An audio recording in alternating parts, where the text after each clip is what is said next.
5 things learned from Manchester City 1, Manchester United 1, Manchester City winning 7-6 on penalties. Obviously, I was at the game yesterday. So, if you want to see like a bit more of an insight of an English viewing football game on the atmosphere, you can check my videos out, and there's a couple on the shorts as well. It's not on the short channel. I don't have a separate channel. It's just if you go across the shorts, it should appear. I think. Look, I'm going to do 5 things learned on the game. So, number 5 is, should Ederson take penalties for Manchester City? Because he's taken 2 against Real Madrid, scored, and he's taken 1 against Man United, scored. The thing is, to be fair, he's only taken them in a shootout. It's yet to be seen what would happen if he took it in an actual game. I don't think it would be risk if we were losing or drawing against a Liverpool or an Arsenal in a title deciding game, but maybe if we're playing against Southampton and we're 4 or 5-0 up, then maybe that's when you could see him take a game. You could take it. I can't get my words out. You could see him take it in a game if we were winning comfortably against a side at the bottom half of the table. Because I think he's actually a better penalty taker than Bernardo Silva. Because I don't know what's happened with Bernardo Silva and his penalties, because he used to have a pretty good penalty record before the last 2 against Real Madrid and yesterday against United, where he's missed them both. Before that, he tended to score quite a lot of penalties when he took them in shootouts and that. But I don't know what's happened in the last 2. I think the Real Madrid one was too cocky. He tried to be too cocky and he tried to be too clever. And it was a straightforward save for Lunin. And yesterday it was the exact same thing. It was perfect height for Onana, saved. So he shouldn't take penalties. And my worrying thing is that if Haaland isn't on the pitch and we're in a game where we're drawing or losing, and you've got the opportunity to give Ederson the penalty, but you don't want to do it in case you are afraid that he misses it and it ends up staying in play, and then we get hit on the break. Because other than Haaland, I don't think we have particularly good penalty takers. KDB's decent, I guess, but he does have the capabilities of missing penalties, because he's missed a few penalties in the past. And Foden's decent, but other than 2 penalties in his City career, one being against West Ham in the Carabao Cup where we went out, and last season against Real Madrid,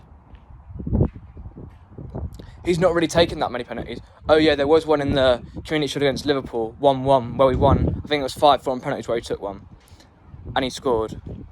So maybe he could be an option.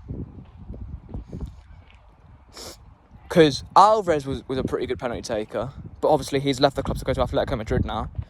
All the best to him.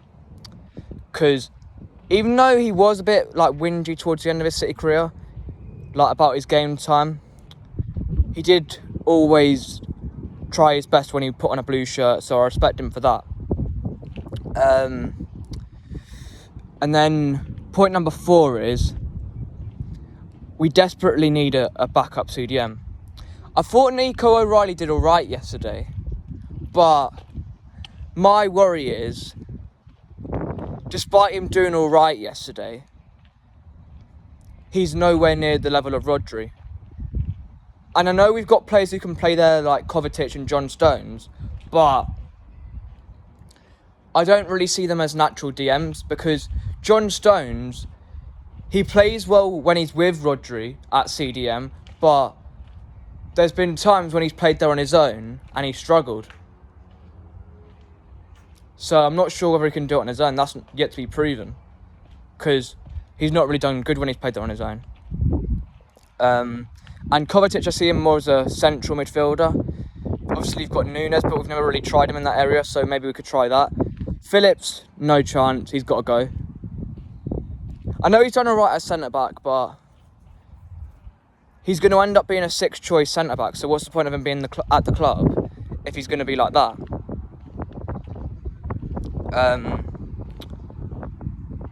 So we desperately need a CDM still, because I don't even really care if it's anyone like that's a world beater or not. All I care about is getting anyone in, really, and I don't even care who it is at this point, because we're just that desperate for one. Because Rodri can't be playing every single game all the time, because it's an accident waiting to happen, and if we carry on doing that, there's going to be a point where he's out for like 6-7 months, because he plays every single game, and it's not going to work anymore. And point number 3 is that I would personally make sure we do everything in our power to make sure James McAtee gets a new contract, because he actually did pretty well yesterday. I think he came off, didn't he? Or did he stay on? I can't remember, but in his time that he was on, he probably created our best chance off the post, other than the Bernardo Silva goal. So we've got to make sure he doesn't go elsewhere, because I think if he gets his like set of games, maybe don't play him in the big games yet, because I don't know if he's good enough to do that as of yet, but certainly play him against like the lower ranked Premier League teams, and also if we get like a favourable draw in like the cup competitions like the FA Cup and the Carabao Cup. Point number 2 is that I think Haaland, we need to get a backup striker for him as well, because I don't think he's good enough to be our... No, I'm not... That's a bit harsh. He is good enough to be our number 1 striker, but I'm not sure whether it's a bit of a... I think it is actually a massive risk, keeping him as your only striker, because if he gets injured, then we're a bit buggered, because Alvarez is gone, and we've got no other strikers at the football club. We've got like players who can play in the false 9, like Oscar Bob, Bernardo Silva, Kevin De Bruyne, but we haven't got an actual out and out number 9, other than Erling Haaland. And we need to buy one, in my opinion. Whether it's January or before the end of the summer transfer window, we need to get that sorted out. And point number 1 is that Bernardo Silva is a clutch player. He might like cock up with the penalties in the big games, but whenever like there's a big game, Bernardo Silva always seems to score. Chelsea semi-final, he scored against United a good few times, and like all the other top 6 clubs, I'm pretty sure. So if he ever leaves, which probably will happen at some point, because he can't keep going on about wanting to leave without actually leaving, because at some point I feel like he's either going to leave on a free, or maybe we might just have to accept that he's going to go for a lower fee than what we want. I think he's going to stay this summer, but I think maybe the summer after this one, or the following summer, then that's when he's going to go, because he's only contracted until 2026, and I think he's not going to stay forever, so we might need to get a replacement for him soon. I've been playing football on this pitch over there today. I scored from the halfway line. It took quite a few attempts, but I eventually did it. It didn't like touch the net or anything, but it did cross the line, so it still counts as a goal. And remember, I haven't played football like that much as what I like used to. So I'll take it. Even though I did have some stinkers shots as well, I did score a few bangers as well. Even though there was no goalkeeper, it's still always tough to score a banger, even if there is no goalkeeper, because you've got to be... at least a half decent player to be able to do that. So, yeah. Thanks for watching this video.